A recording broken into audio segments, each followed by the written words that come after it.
When you hear the word meditation, then probably the first thing that comes to mind is this old guy sitting under a boji tree, vibrating his chakras and saying Although it has some spiritual roots and some teachings, meditation itself is not a spiritual practice. In its core, it's a mental technique with which you can control your mind. There are many other health and psychological benefits to meditation, but this video talks about how meditation can help you to lose weight and stay healthy. The most profound effect of meditation is that it helps you to become more self-aware. You begin to notice who you are as a person and what you do on a daily basis. When in a meditative state, you're allowing your intuition to give you feedback about your life. Am I heading in the right direction with my goals?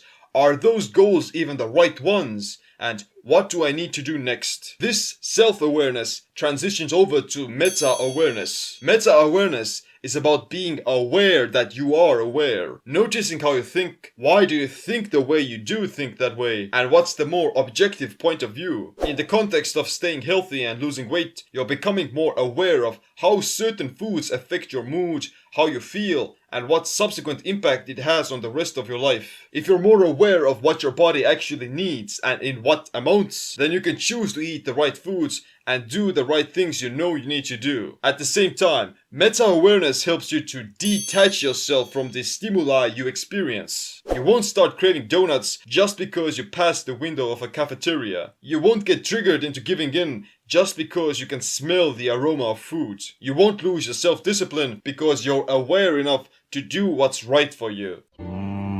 Forbidden donut.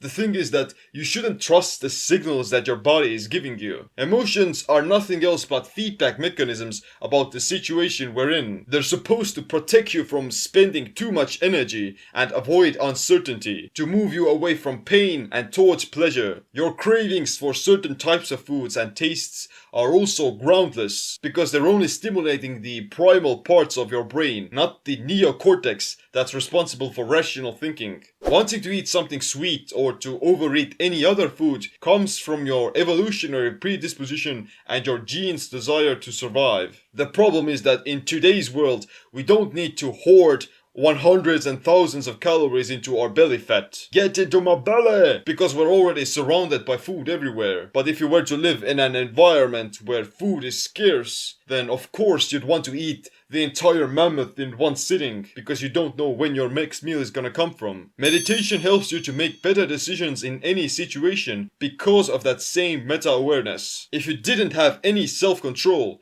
then you would just respond to all these random signals. You'd be reactive to sights, smells, and your own desires. But with meditation, you learn to detach yourself from yourself. You can see yourself from an external perspective and then evaluate your behavior in the moment. Because of that, you can be more proactive. You're the one who's in control, not the one who is being controlled. You learn to look at things in perspective and in a larger context. Is this small bite really worth it? Am I really craving for sugar and sweetness? Or am I simply bored? The Buddha said suffering is a part of life. Suffering which is caused by desire and ignorance. Craving for something and being ignorant of how to escape this vicious cycle of attachment. It's true, if you desire something, which in this case is a donut, then not getting the donut will cause you some suffering, unless you're detached from the attachment. That's why going on weight loss diets will never work. Of course, you can limit your caloric intake, and you can burn off more calories than you consume, but you're still dependent of the good feeling you get after you reach your goal and eating the donut as a reward.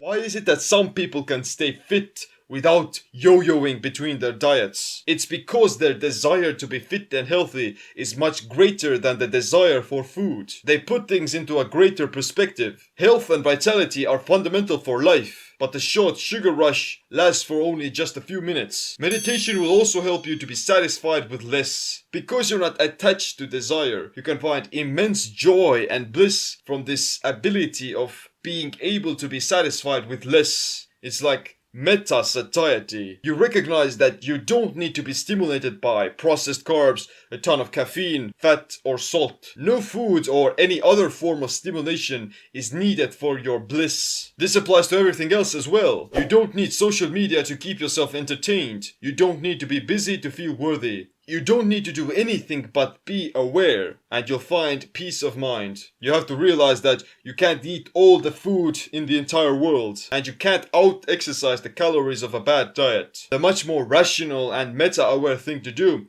would be to simply let go of the attachment for these things. Once you free yourself from these cravings, you can find true freedom. Freedom from the feeling of suffering when you're on a diet. Freedom from yo-yoing back to your original weight. And freedom from having to do hours and hours of cardio just to stay lean. Truth is, you don't need to exercise like a CrossFit athlete to be healthy and to have a six-pack. Of course, you should still work out and try to improve your performance, but it shouldn't be your primary focus. The foundation to making progress and growing in any area of your life is self-awareness. Knowing who you are and then making the right decisions in your everyday moments. Meditation can help you to lose weight and stay healthy, but these effects that we've discussed so far, they can be applied to almost any other area of your life. Your personal development, your finance, your relationships, and your happiness. It's a mental technique, a Jedi mind trick with which you can control your mind. If you're interested in learning about other similar ways of improving your physical and mental well-being, then check out my free ebook, Body Mind Empowerment Handbook. But thanks for watching this video. Make sure to click the like, subscribe, notification bell as well. My name is Seem. Stay aware, stay empowered. Forbidden donut.